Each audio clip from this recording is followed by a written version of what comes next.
Hello everyone! Hello! This is Bridget Stones, your sibaret na ganda-ganda ng daan! Nasa SM nga kami niyan mga naksh at story time! Mga sister ko and may nakasalubong akong kakilala ko at sabi niya sa akin ay nasa SM ka para ka nasa bahay lang. Taray mo, ganda mo. Yes, I am! At sabi ko nga sa kanya mga sister, yes po, nakapambahay jersey lang ako at pupunta ako sa steakhouse. Doon lang naman kako ko magdi-dinner, che. Ayan o, hindi sila. Yes. Hello sisters. Ang ganda. Yes. Ayun mga che. Ang kasama ko pa nga pala dyan ay si Ma'am Elma at si Cutie na Justine. So ayun nga, nakita nyo na may outfit ko. Naka-uniform lang ako ng jersey pang volleyball. At di ko naman kasi in-expect talaga na dito kami kakain sa SMB. At steakhouse pa talaga, che. Rice, oh my God, rice. Ito yung mga steak. So ayun, nag-iisip na nga lang ako dyan at habang nag-explain si Madam Elma, hindi ko naman din alam kung anong orderin ko at hindi pa naman ako nakakapag-try dito. Super order na siya. Signature steak, ha? Iced tea? Wait lang, then drink. Ay, aray. Ano na lang din, iced tea check. Ay, dalawang ice. I think wag na sa.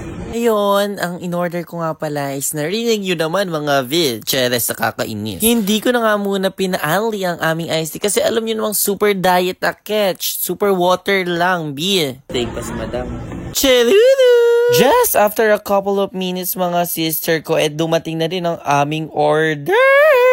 At sa part na yan, ang pasneya ay naguguluhan kung saan talaga ang kuchilius at ang tinidor. Kung sa kanan ba o sa kaliwa. Guys, comment down below, kaluka. Siyempre, at the same time na hindi tayo marunong dyan, maglalaro pa rin tayo ng yaman-yamanan. Ay! Alam nyo naman ang lagi akong best player dyan. Visala Eshma nga pala kay Madam Elma kasi syempre super steak ka na naman. After live, may steak kami. Ano kayo dyan? Perfect! After a while, tinry ko tong barbecue sauce. Ano bang steak sauce na yan? Hindi ko naman medyo bet kasi hindi ko feeling...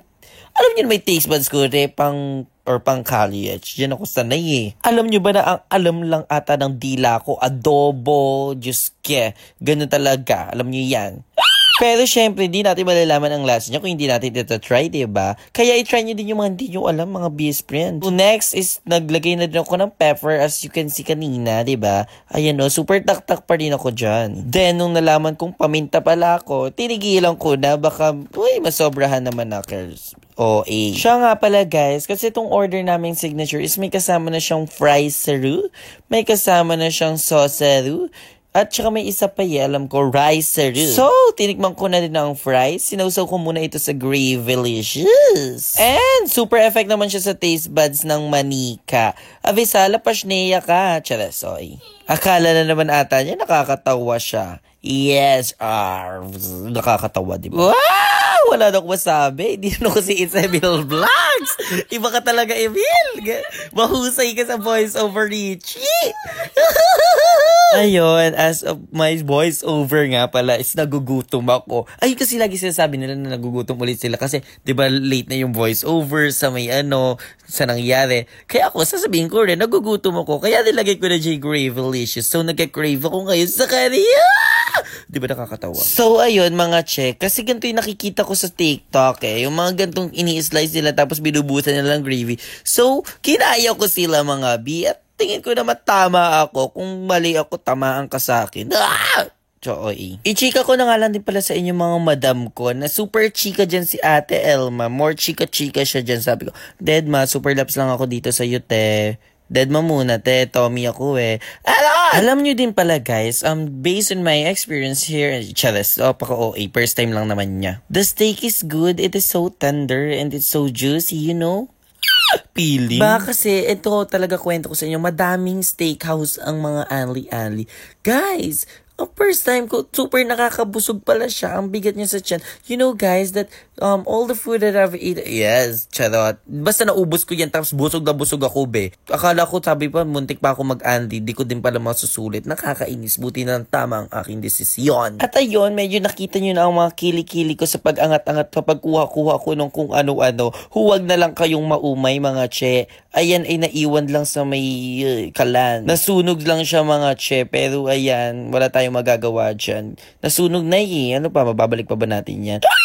Okay. So, tinira ko na ang mga fries dyan, mga B, para maubos na. At itong masarap na lemon juice.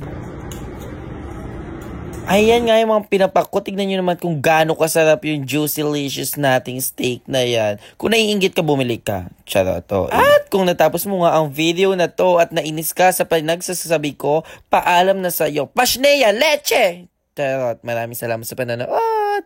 Ganda-gandahan ka ba? Maganda kasi ko. Bye.